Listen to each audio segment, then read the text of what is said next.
Thank you for joining the second Well Branded online webinar. Well Branded is a new business concept that I've created, which essentially drives activity, hub, learning, PR services, digital services, all into an online space. So from being a traditional sort of brick and mortar client servicing agency, I really like the idea of going online, being able to deliver training, learning, community, membership base, all from one sort of platform that we can all learn from each other, learn from experts, gain resources, share contacts, a little community base online, which is primarily looking at branding, building brands, and public relations. In this week's episode of the webinar, we spoke about building your brand story. Now, the first couple minutes of the recording, for whatever reason, didn't record. So I'm just doing a quick audio to catch us up on where we were in those first 2 or 3 slides. And then we'll join in and I'll join the two and we pick up from positioning.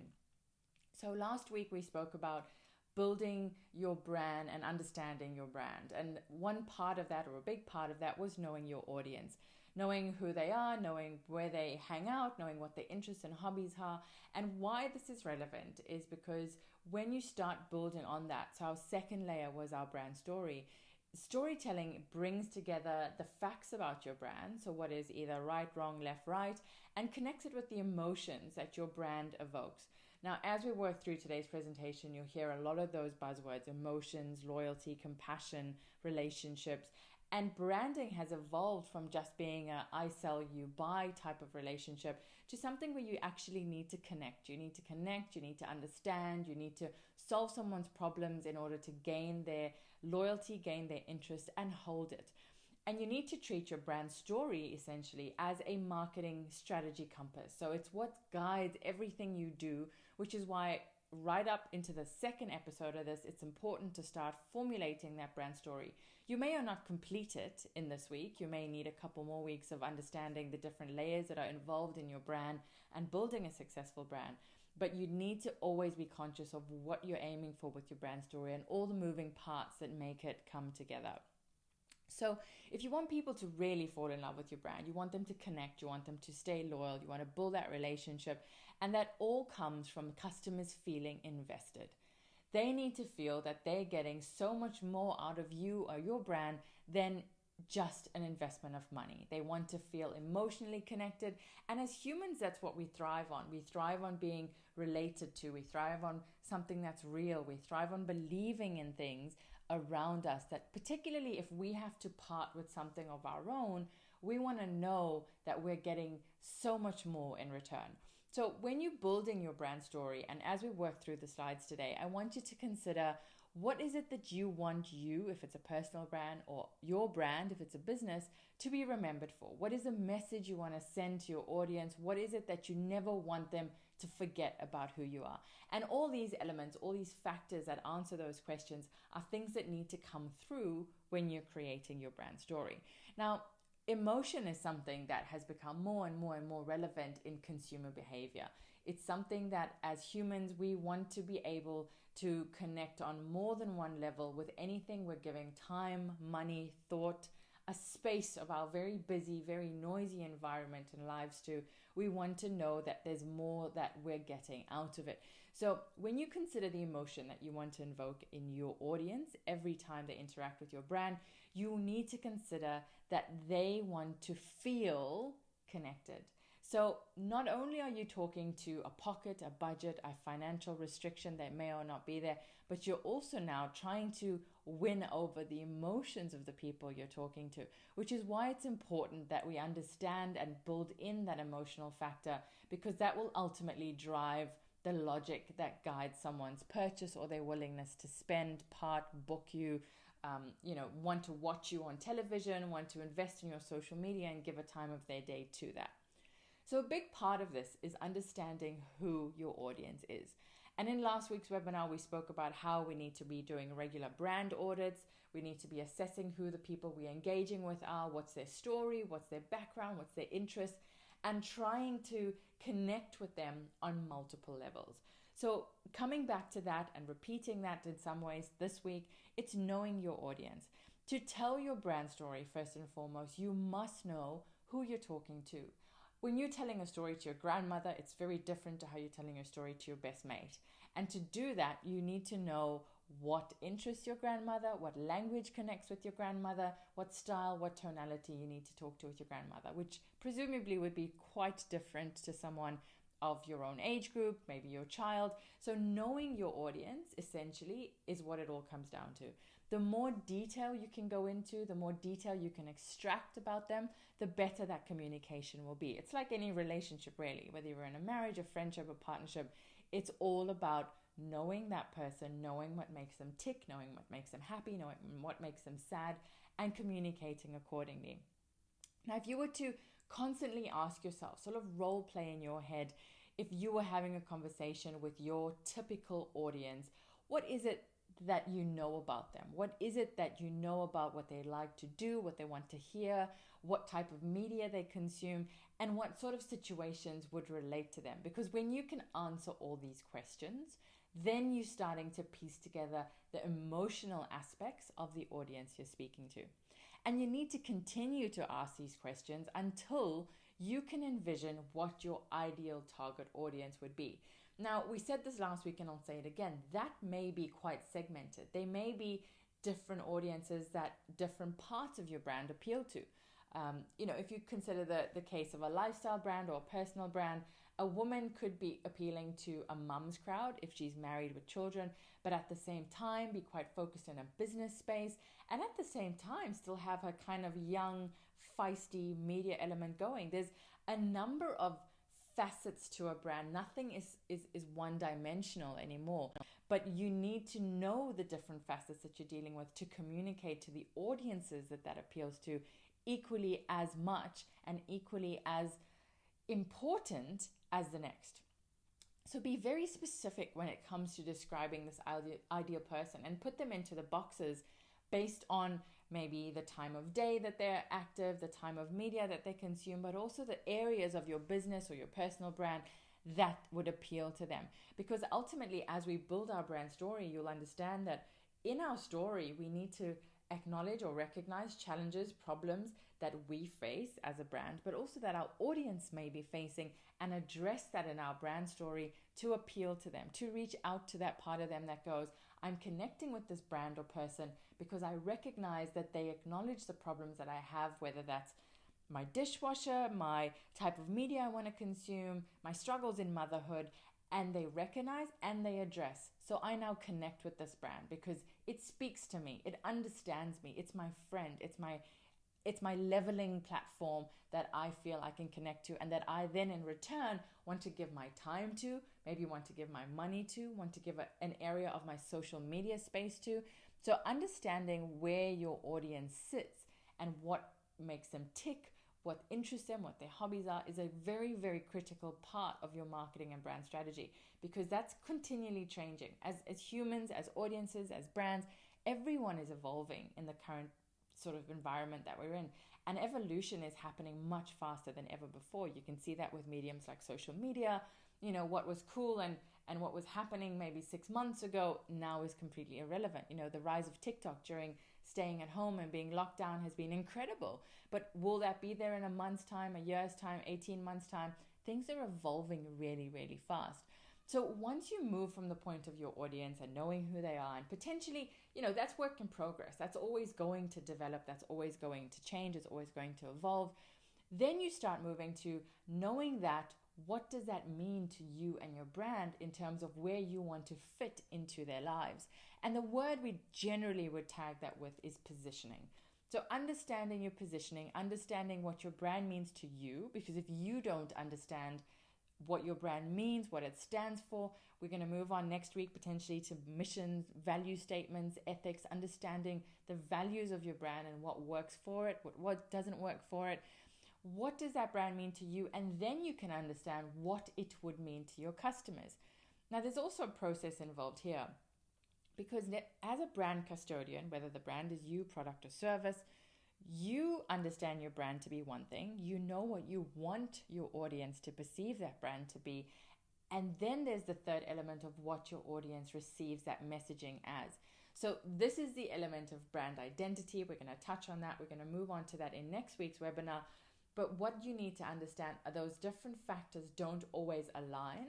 They may not always align, but there's ways to tie them in together. So when considering your brand positioning, which is where you fit in, it's a very, very crowded marketplace. No matter what market space you're in, it is crowded. There are millions and millions of pieces of content about millions and millions of brands, and even more are shared every day. The internet is a very, very busy place. I mean, staying at home, it's where most of us are spending our time. So we need to make sure that our information, our communication, our messaging is accessible in such a busy, busy, busy landscape. But also, it makes it a lot more difficult for you as a brand to stand out and offer your quality and shout about the things that make you special.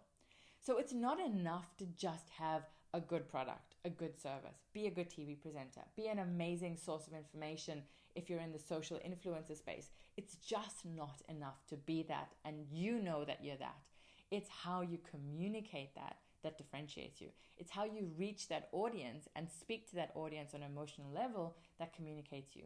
And that complete process of recognizing your audience, packaging yourself, putting that package out, and putting forward the things that make you who you are, talking about the struggles you've come through as a brand, as a person to create the business you have, that entire process is brand storytelling. And that's what we're here to do today.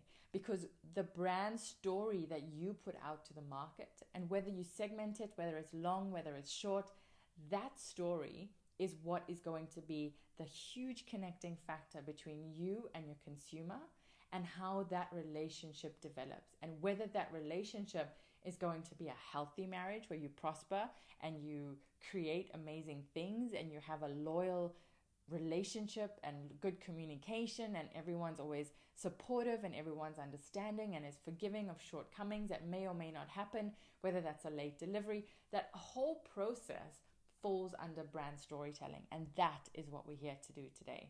So from the audio that I've just shared in the first few slides, I'm going to now connect it to where the audience from the audio from the webinar picked up, and it'll take you through the remainder of the presentation that we shared. So nothing was missed.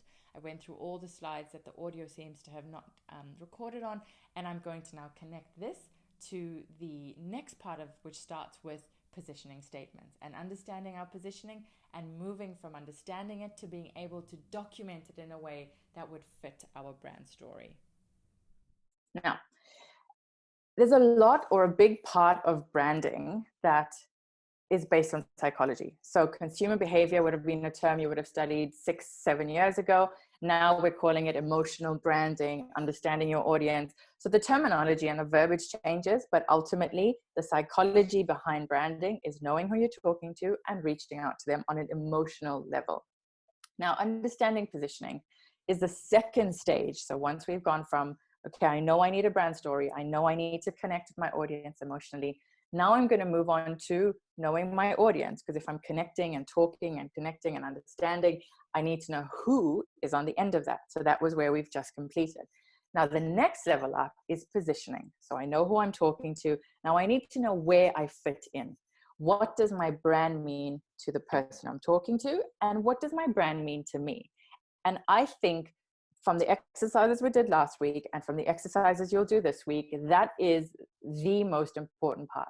What does my brand mean to me? Does it mean that I feel excited about it? Am I unsure about it? Did I start it because I had spare money that I needed to use? Did I start it because I was bored at home? The process needs to be very honest, and it doesn't need to be shared with anyone, but you need to be completely transparent with yourself before you can be transparent with your audiences as to what your ultimate objective is. So if you know what your brand means to you, why you started, all these things will pull together when we start putting together and piecing together your brand story.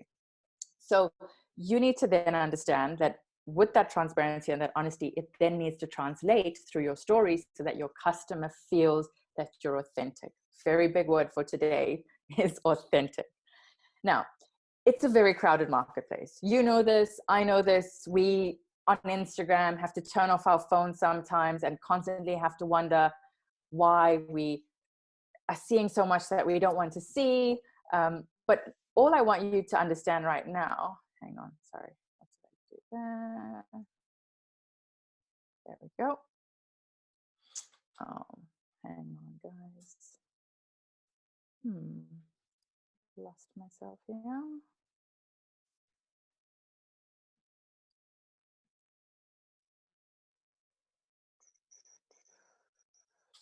Sorry, guys. I will be back with you in a second. I've lost my presentation on my screen. Okay, so it's on your screen. It's not on my screen. All right, got it. So, sorry, righto. So understanding positioning.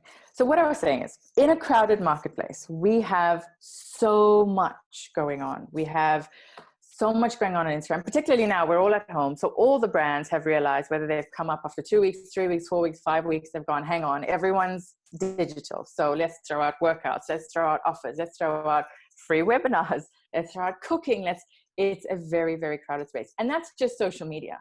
So what you need to do is understand that with all the noise, which is the word we tend to use, the noise going on around, you need to find your space. And how you do that is by offering quality, by being authentic, and by offering something that no one else is. Now, it's not enough to just put out a service. It's not enough to just put out a product, no matter how premium you think that may be. What you need to do is find a way to talk about it and tell its story in a way that makes it stand out. Now, there are 1,000 food delivery companies in the world. The ones that we tend to use over and over again speak to us on a level that's above food delivery, either because they're fast, either because they offer more than somebody else does, either they have so many drivers and they let us know that through marketing, through videos, through whatever medium we're receiving their messages through. So we go, okay, they have this many drivers, which means my food will come faster, which means I find what I want quicker. I get full quicker, my food, I'm happier. So what you need to do is go, what is it that differentiates me? How do I then talk about that in a way that is going to stand out from the noise of everybody else? And that essentially is storytelling. It's going back to the same kind of storytelling movie director. I mean, when I studied, and even now when I go through upskilling, or if I'm reading things that I need to know things about, I go and look at directors, because no one tells a story better than a film director. No one can tell us how to construct a tale where you sit at the end of the movie and go, that was incredible, like where it started and where it ended. Wow. So more and more, like with the concept of lifestyle brandings, where you're not just selling an item to a limited audience, all the worlds around us are overlapping. And whether that's a good thing or a bad thing, I don't know, probably not a good thing in a infectious pandemic situation, but in a branding context, it's great, because you can draw and learn from so many different industries. Suddenly an actor's teaching a marketeer, and a marketeer might be teaching a chef about how he presents his food. So the world of branding and marketing is so expansive and flows over into so many different industries. It's one of the reasons that I love what I do, because every day is a new day. Every day is a new challenge. And this is what you need to discover. What is your story that excites you every day about what you're putting out? Now, from understanding where you fit in the market, so your positioning, what sets you apart, you then need to put that into a bit more of a constructive package. So that package we call the positioning statement. Now, I've put that into 5 very easy steps for you. So what you need to do is, who am I talking to? So what is my brand? Who is it for? So who is the target audience? What is the need, opportunity, problem, luxury that my brand addresses? Then you got to put your product, whatever that is, your brand, your service, plus the category. So this is constructing a statement. So this is why the 5 points are helping you construct that statement. So I'm talking to this group of people because I've noticed that they need this. So my pencil, which is in the category, so my pencil stands out of stationery because it is unique. When you sharpen it, it emits a beautiful scent. Therefore, Zara's pencil is the ultimate pencil to make your entire life great. So that's a very simple, very silly example, but it illustrates the points of all the steps that you need to follow.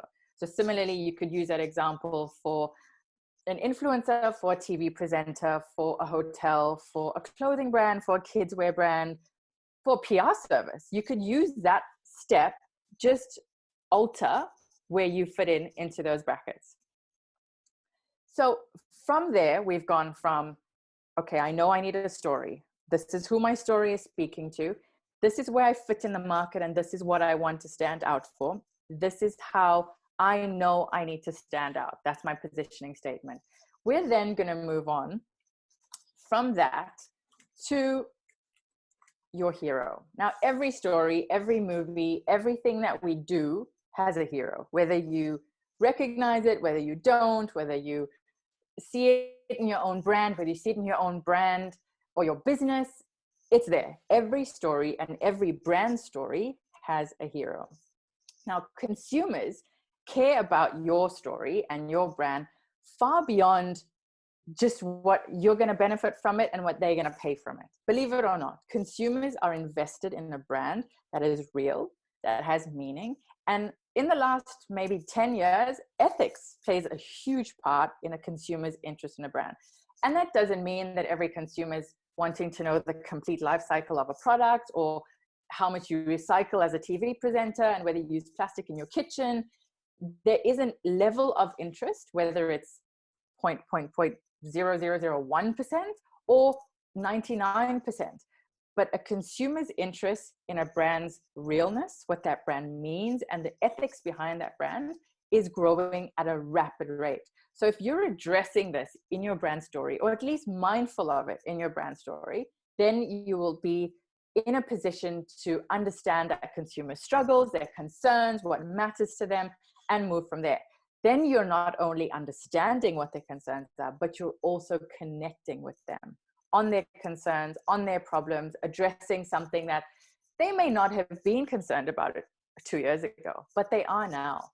And as humans, we have to be constantly changing. And as brands, we have to be changing one step ahead of that to keep up with how humans are changing. So we're going to move on to the hero in your story. So marketing is no longer about just being better than your competitor. And I want to say that again, because a lot of people that I meet in first meetings go, okay, this is who we are. This is my business. I'm competing with 1, 2, 3, and I know that I'm better than her, or him, because of this. Great. Well done. So you understand who your competitor base is. But that doesn't really relate to how you're going to sell, how you're going to grow, how you're going to increase that consumer base. That means you know what you're up against in terms of what the consumer has to choose from.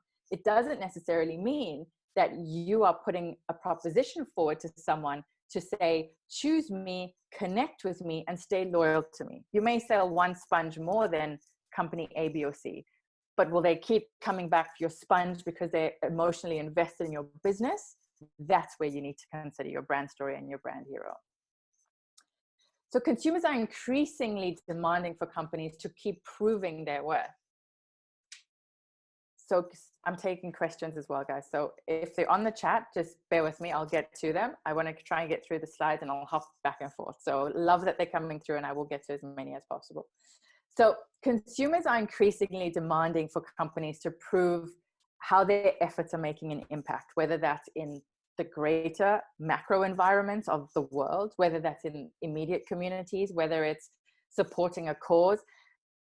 It used to be a cool thing to say, okay, we are brand X, we sell plants, roses. And if you go to the link on the corner of our bio, somewhere in our website, it says a portion of our profits go towards. That used to be a nice to have. Now more than ever, that's becoming essential. And it's not commercializing charity at all. It's demonstrating that you have a concern for something other than yourself.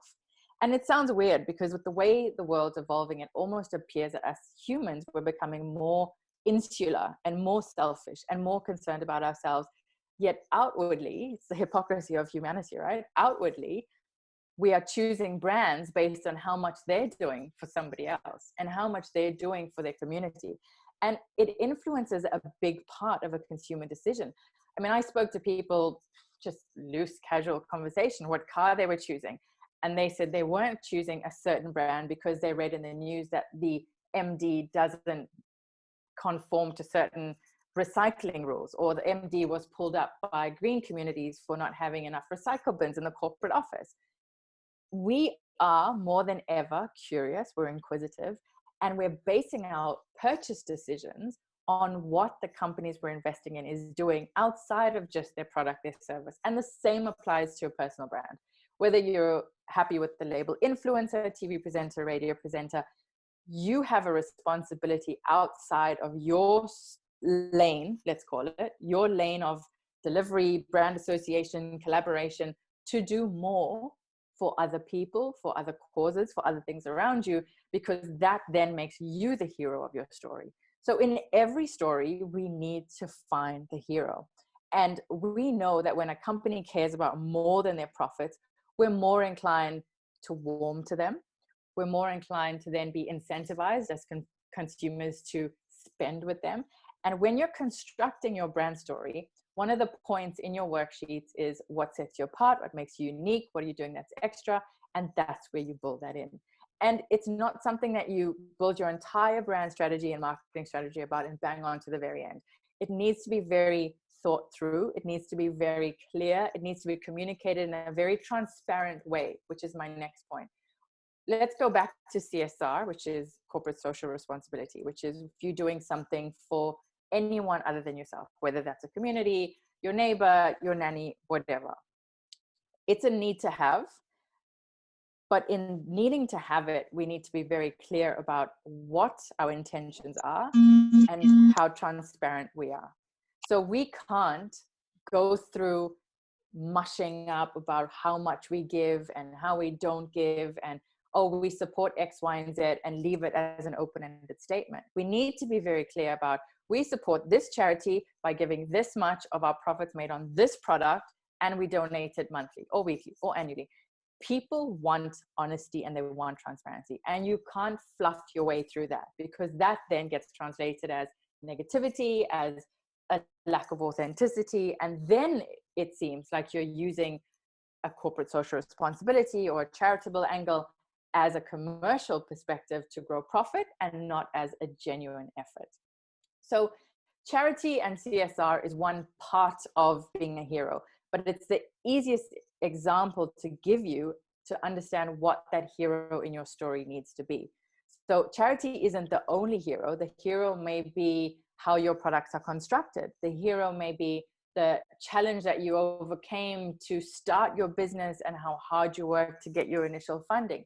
The hero in your story can also change, because like your brand changes and evolves, your hero will change as your brand matures, because our brands and our businesses, whether it's ourselves or business, a product, a service, goes through a life cycle. And at different stages of that cycle, your brand story may grow, may shrink, may change, may halt, may include other details, may remove some details. So when you're starting, or if you're in the middle of it, you need to work out where you're at the moment and either take a few steps back and construct your brand story from the beginning, or you need to go, where I'm at now, this is my story. And it doesn't have to always be from the beginning. It's just got to be 100% reflective of where you are at the moment. I think a few of us have mics on. I can mute you, but it is better if you mute yourself so that you can come back on if you need to. I'm just going to stop and take a question. What is the best platform to speak to your audience? And I think that goes back to the audience, which is why I'm putting it in before being authentic. It depends 100% on what your end goal is. So the platform you choose to speak to your audience will depend on who that audience is. So it goes back to knowing your audience, knowing where they are, knowing what their habits and their behaviors are. And based on that, you know where to find them. So if I'm looking for very extreme example, but it will illustrate my point. If I'm looking to find a gangster, I'm not going to go top end Fifth Avenue, New York, outside the plaza. Unlikely to find them there. If you know where your audience are, if they're social, if they're active on social media, if they're moms, if they're moms groups, you need to work your mediums around where your audiences spend their time, one, and two, where they spend their time in a more relaxed environment to emotionally connect. So remember, we're going back to the emotional connection that you need to make. So it's not about hard selling. It's not about a billboard. It's not about constant 20 years ago, 25 years ago. It was all about just repeat, repeat, repeat, repeat. The Peter Stuyvesant ads when you went to watch movies back in the day when tobacco companies could advertise, it was just in your face, in your face, in your face. You've got a captive audience staring at the screen. Now it's emotions. It's about talking to people in the place that they are happy to receive your message and talking to them on an emotional level. So I hope that answered that question. If not, please let me know. So the next stage of our brand building or building our story is about authenticity. And it's relevant from beginning to end and at every stage of our process. You can be the best at anything. You can know you're the best at anything, but you need to be true to who you are. So if you are mashing up shortcomings with your brand delivery, with the service, what the product can do, it is going to be transparent. And not only will it be transparent and people realize it, but in today's age where you vent on social media, it's going to impact your brand very, very fast and very, very negatively if you don't address it from the start. So my thing is, if a product or business or a person has a problem, and it applies again to all industries, address it at the beginning so that your brand story reflects not that you had a problem and you solved it, so don't worry. In the process of building your brand story, one of the categories I want you to address is what you overcame. So whether that was a problem or a challenge and how you overcame it, because ultimately that contributes to the hero category of your brand story. I had a problem with constructing children's furniture because we weren't happy with the conditions of the factory we initially looked at. We went over, but we've readdressed it. We've pulled out of that region. We've now looked at this region where we know all the work ethics are above board. We know that everyone gets paid properly. We know that the products are packed, shipped, received, all in perfect condition, and no human or animal or environment is harmed along the way. Quick example, but illustrates how you can take a problem, address it, and that becomes part of your DNA, part of your story. Now, not every problem needs to be worn on your sleeve, but take the bigger ones, address them before you enter the brand story and brand cycle process, because you can't have skeletons in your closet, for lack of a better example, and be authentic. They counteract each other. So use your story to create that deep emotional connection. We've discussed that with emotions, with speaking to people.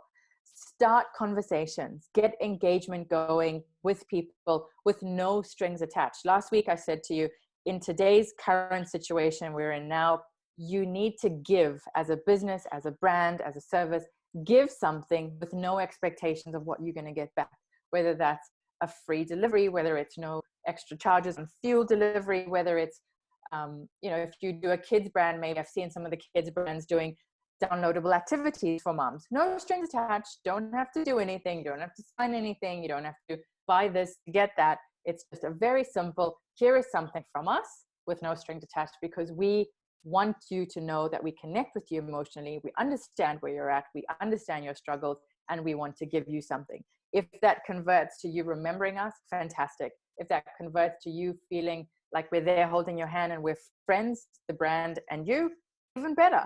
So give something, engage with your audiences. You can't just go to consumers or your audiences when you want to sell them something. You need to be constantly involved in conversation and let them turn your brand into an experience for them. So let them walk through a day in your office through your social media stories. Let them see the faces behind the brand. Let them see what you look like. I mean, one of the funniest things I always did was brands, like when I did an event, I had cameras going behind the scenes. People saw me running around looking completely disheveled, hair up, pajamas, bare feet on ladders, hanging things up. And then they will still see the end product. They will see you dressed up, hair done, your event went perfectly. But there's an authenticity when they connect with how that process happened. They feel like you've involved them in your world. When you've got amazing tools. Social media presents so many tools. There are too many to choose from between your stories and your lives and your interactions that you can do. And by including them in the experience and walking them through your processes by giving them things without expecting them back, people will be happier and will be willing and will be wanting to pay for your service in exchange. So building loyalty comes with a little bit of give and take, and often the brand, service, product person that is wanting to sell something to someone has to give a little bit more. And once your audience likes you, once they trust you, once they believe in your story and your authentic position on things, then loyalty comes easily. Then spend comes even more easily. They'll want to part with something, to stay engaged with you, to be part of this relationship that you're developing with them. And there's no industry that this doesn't apply to. So this is not a case of, well, this is all great and fluffy if you're dealing with moms, or it's fantastic if you're a coffee brand and you can connect with people on their mornings start. Not at all. A brand story, emotional connection, authenticity, and building loyalty, the same framework applies to every industry. It's just got to be adapted. Show your customers that you are happy to slow down and you're happy to take a step back and you're happy to get to know them and connect and bond and reach out emotionally. And then they'll be part of your circle. And then any message you send their way is going to be a lot easier. So we're going to move on from being authentic to the final part, which is once you've got all of this together, you now need to be a storyteller. You now need to put all the parts that we've discussed today, from knowing who you're talking to, your positioning statement, being authentic, being true, piling it all together into a story. Now, once you've done this, you need to understand, if you can hire the best agency in the world, you can hire the best consultant in the world, if the brand is born from you, if the idea comes from you, if you are the talent, you are the best storyteller. There may be parties that come in that can facilitate that story, build on that story, grow your story, and reach into certain markets that you can't necessarily reach into. But you are the custodian of your brand story. It's then for you to effectively communicate that to other people, whether that's consumers, your marketing team, your consultancy, your big agency, and telling them that story with absolute conviction, labeling that, which is your reality, your brand, your belief, and then packaging it and handing it over for your consumers to then consume, take in, connect with, your agency to then maybe dismantle a little bit, come back to you and say, well, what about building on one aspect of your story, or let's pull back on one aspect of your story. But before you can do any of that, you are the custodian of that story, and you need to make sure that you tell it well. So from that process of knowing all the parts to your story, you're pulling it together and creating your brand story. Now, I'm going to go on to 2 case studies, brands that I'm sure most of us will know. But what I want to illustrate by this is, when we're talking about brand story, throughout today, we spoke about how we can construct it and develop it and how we do that. A brand story is an overhanging concept. But as your brand develops, as you go through different phases, maybe different campaigns, whether that's Ramadan, festive, if you're in retail, for hotel stays, it may be school holidays. For kids wear brands, it may be new seasons. For influencers or personalities that are more personal brands, it may be busy season, quiet season, event season. You need to understand that each campaign then you can create a separate mini story for. So your brand story is your novel, it's your book. And within that book, your biggest chapter is going to be the ultimate brand story, which we create using the tools that we discussed today. And then for each campaign, you may want to create a short little mini story. And the examples that I'm going to show you now are brands that have done that for specific campaigns. So they would have, for example, the first example is Airbnb. We all know Airbnb came, completely disrupted the hotel accommodation market with the option for personal, private owners to then compete or put their properties out there in the market. And Airbnb's got their own story about how they came about. They're continually facing challenges. They're continually going up against big brands. But within their Airbnb story, they've also got mini stories. So Airbnb is a trusted community marketplace for consumers like you and me to list our properties, discover where we want to stay, alternative to booking directly with hotel sites or booking.com. And you can book quite unique experiences. And as the brand of Airbnb grows, you know that they are including things like a bed on top of a mountain. So not even a proper brick and mortar type property. It's experiences now, it's travel. So that's Airbnb. In a nutshell, they are selling a home.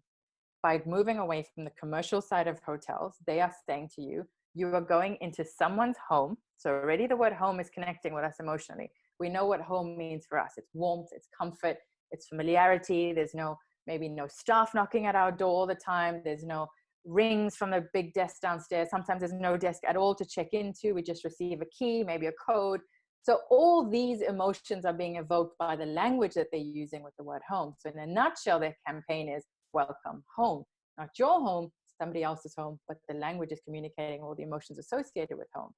Now, the measures of success is that we know this worked. Airbnb has completely disrupted a lot of the accommodation market. We all use it now. So we know that it was successful. We know that that emotional connection through that brand story of coming home worked.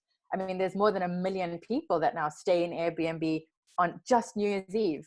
So the case study is from 2015. So on one night in 2015, which is already 5 years ago, 1 million people booked through Airbnb. It offers accommodation in 35,000 cities. So we know that it's working. Why does it work? Airbnb challenged the hotel industry. It redefined an experience for you. And as a result, in its brand story, we noted that it built loyalty from people that associated with their brand story of saying, we understand that there are certain things that you might not like about a hotel. We've addressed this problem by giving you homes that you can stay in. What sets us apart is it's easy to book. We've got all those usability functions on the website. And as a result, the community, the consumers responded by booking, by connecting, by returning. And the community of people that put their homes, so the trust in the brand, from people that said, take my home, put my home on your site because I trust your site, that's grown as well. So you've got loyalty from various markets because their consumer market is split down the middle. So an Airbnb would be talking to potential home owners that are happy to put their property on the market, but also talking to people that want to stay in those homes. So they've got two completely split consumer markets. And within those markets, there'd be micro markets of people based on location, the DNA of staying away from home as it would be. Now, the second case study is shoes. Tom's shoes, we know it. It's in countries all over the world. We love it. They're super comfortable. Whatever that image evokes in you, just by looking at it, I want you to stop and go, looking at that image, what does it say to me? And seeing the brand is the sign of a successful brand story. When I look at those shoes, I think of comfort. I think of canvas. I think of holidays. I think of being out, being casual, all words that are evoking positive emotions within me. Now, their brand story, which is on their website, the Tom's founder, Blake Mycoskie, said he witnessed hardships faced by children. And I want you to pay very careful attention to this story. He witnessed hardships faced by children growing up without shoes while traveling in Argentina. Just in that statement, he's put forward so many subliminal messages to us that he's the founder of a company, that he travels, so he's well traveled, that he's seen difficulty, he's recognized the difficulty he's seen. And already, without me even going further, we know that that's going to link to something that he's now actioning. So we know that he's taken on those difficulties and going to address it. So doing something. Wanting to help, he created Tom's Shoes, a company that would match every pair of shoes purchased with a new pair for a child in need. So started a company, grown a company based on a need he's recognized in the world and how he's addressed that. So already we like Blake. Blake must be a nice guy. Blake's company must be a good company if it started on the fact that Blake recognized the need and addressed it. So just in 3 or 4 lines, we know so much about the brand story of Tom's. And I guarantee at least 50% of you are going to retell the story. Because what I want to illustrate by this is that when you're working on your brand story exercises, don't think about having to write chapters upon chapters upon chapters. We are the laziest people.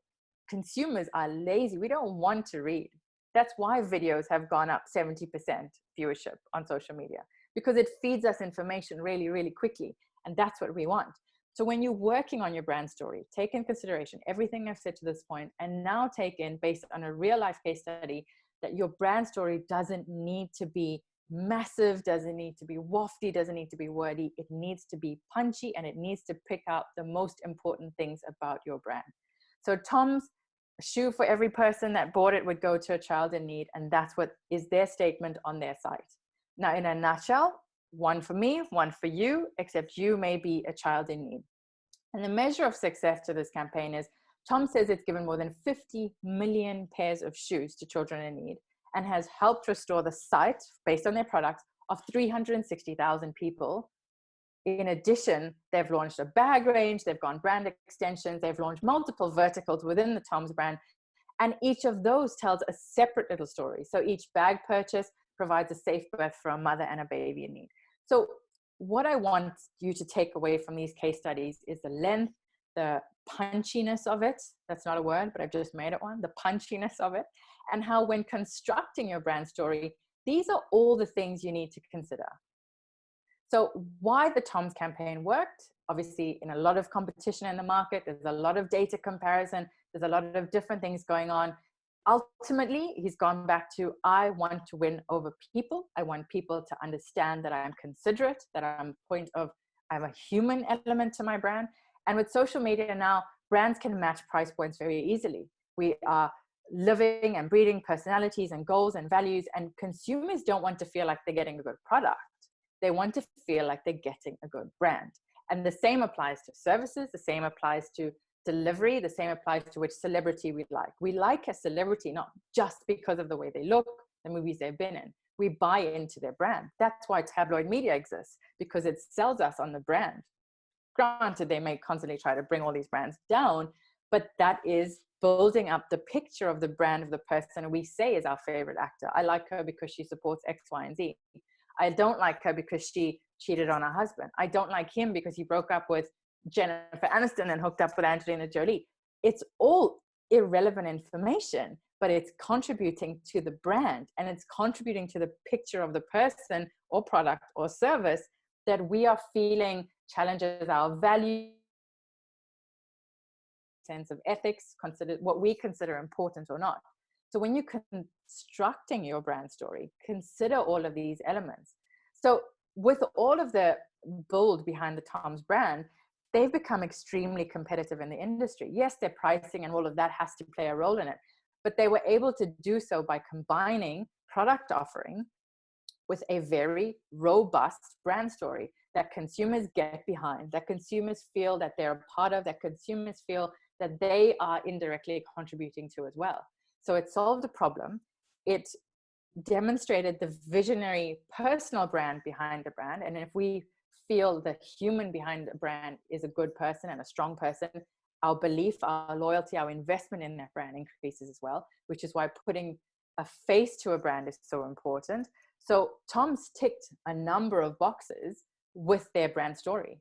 And that was done in 2 slides. That was the highlights, but that could essentially be their complete brand story. So when you are creating your brand story, and when you work through the worksheets that I've put together that I'll be sending out to you tomorrow, I want you to consider all the elements that you need to do, and then those 2 case studies and how smoothly you can do it and how neatly you can package it, because all those become relevant. So with the worksheets that you're sharing, it's a sort of build up process. So the first one asks you very basic, sort of don't need to think about questions. The second one, you might need to peel back and sit and think a bit more about as to what makes you unique, maybe what are the challenges you face, what sets you apart, and think about things like your production process, what you're offering. Are you multilingual? What makes you unique? What makes your product unique? What makes your hotel unique? What makes your store unique, your restaurant? Any industry will fit into this framework. And then the last 4 things I want you to think about when you do it, and always, no matter what you do related to your brand, be honest, be authentic, be creative, and don't limit yourself. So dream as large as you need to dream, but use your authenticity, your honesty, and your creativity to keep you grounded until you reach that point. So there's a connection, there's a growth purpose, there's a growth path, there's a cycle.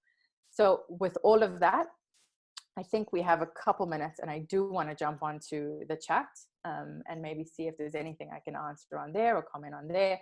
And before I do that, I just wanted to say, if you're not subscribed to the newsletter, you probably won't receive the information that we've shared today, the worksheets. So if you need to do that, just jump on straight after. It's on our website. Subscribe to the newsletter at the bottom.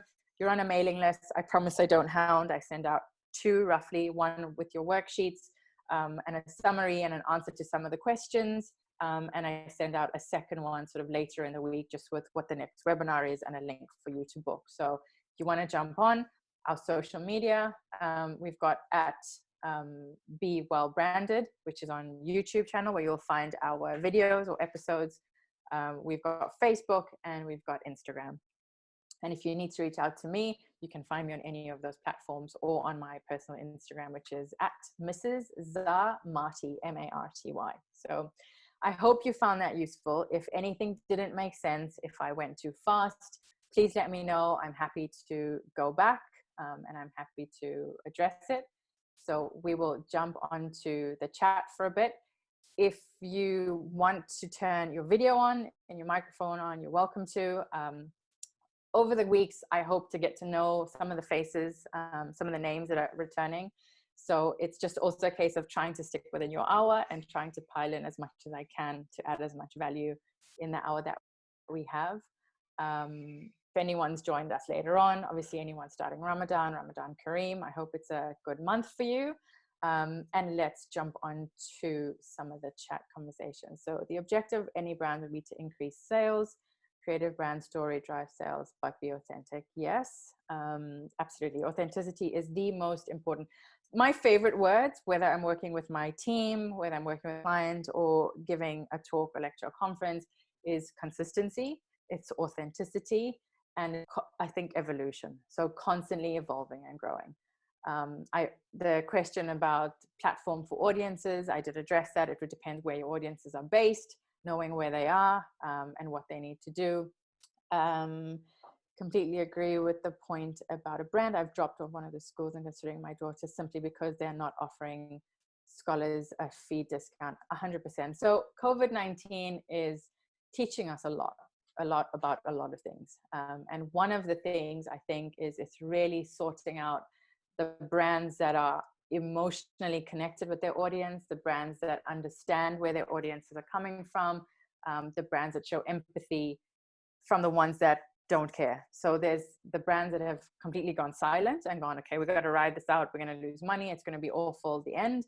There's the brands that are going, okay, we need to just stay, on par. We need to just sell, move everything online, but sell, promo codes, offers, whatever they need to do to just keep pushing sales through online. And then there's the brands that have really come down to the bones, got their team going on, right? How do we reach out? How do we offer value?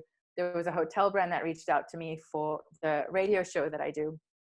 And they've now gone, look, we're closed. Obviously, we can't do anything in terms of having guests. We're not going to make income that way.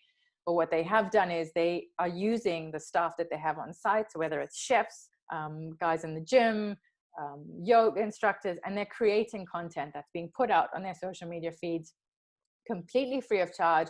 Cool recipes, how you can make a mask at home, taking consideration that people won't be going to the supermarket a lot. So their recipes, their home remedies, their spa treatments are all done with very minimal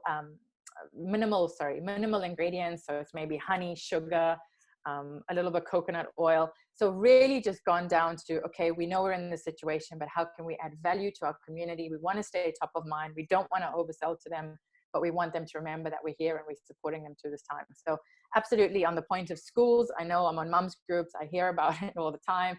This school's offering a discount for terms we've missed. This one isn't. This one's negotiating.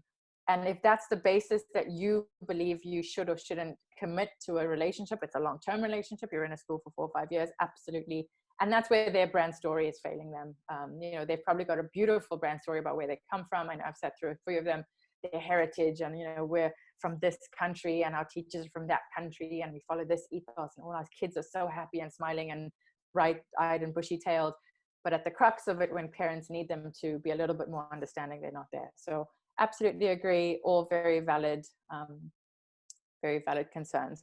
So I will leave it there, 5:29. I'm doing my best to stick within my timings that I've given you. Look out for the worksheets and please spend time doing them. very, very last point, which I'll put into the newsletter, is the concept of challenge and problem has multiple layers. So in the newsletter, I want you to look at it, and I want you to understand the different types of problems and challenges, which I'll put, there's 3 types: external, internal, and emotional. And I want you to look at it and break down your problems, because ultimately, if you can break down to the bare sort of ABC that makes up your brand, now as you build on it, you build it from a very solid foundation. Zah, do you have any focus points on brand stories of luxury brands specifically? I feel regardless of CSR, there's often a gap in the solution or simplification proposal to audience because the product is generally an enhancement. But the difficulty, especially in certain markets, is access in terms of affordability. Look, I think luxury brands are a beast on their own. And I think it's something that we probably will tackle on its own. Saying that, I think there needs to be a separation between the consumer affordability and the positioning of that, and what you as a brand need to be doing. So yes, solutions. I know I've sat in multiple luxury brand conversations and they go, well, that's not us. That's not luxury. Those are the terms that always get thrown around. We can't do this because we're a luxury brand. We can't do that. The reality is, if you go back 10 years, luxury brands were saying, not even 10 years, probably less than that. Luxury brands were saying, we don't do Instagram. We don't do Instagram stories. We're a luxury brand. We can't be seen on Instagram stories. Look at your Instagram ads now. Based on your social media behavior, you either do or don't fall into their algorithm. Every brand from Dior to Chanel to you name it, Loewe, Hermes, they're all on Instagram stories. They're all on Instagram. They're all on social media. So that process of evolution of what works, what doesn't work, that's all a case of deciding what your core values are as a brand and how you adapt that. So that is a much bigger conversation. I'm happy to take it offline and have it. But in a nutshell, yes, I know there's issues with markets and affordability, and I know certain strategies won't relate to different markets. But I think when it comes down to solutions and simplifications and audiences, and it's a more complicated and complex conversation, because you have to compartmentalize your audiences and compartmentalize the problems and how you address them a lot more, because your audience are more refined, and doing the wrong thing in the wrong direction will cause you to lose audiences before you gain audiences. You work really hard to gain those audiences, and you work even harder to retain them. But there's always, no matter what industry you're in, there's always that opportunity. It comes back to the brand values and what you value as a brand. Yes, guys, thank you for all the amazing messages. I love having these sessions. So whether there's one, whether there's 100, whether there's 1,000, I love sharing what I know. It's the direction I'm going in now. So yeah, plenty more to come. Please feel free to engage on social media. Have a fantastic Saturday. Do your worksheets, because they're important and they will help and they will add value. And yeah, I'll chat to you on social and see you next Saturday. So thanks so much for tuning in.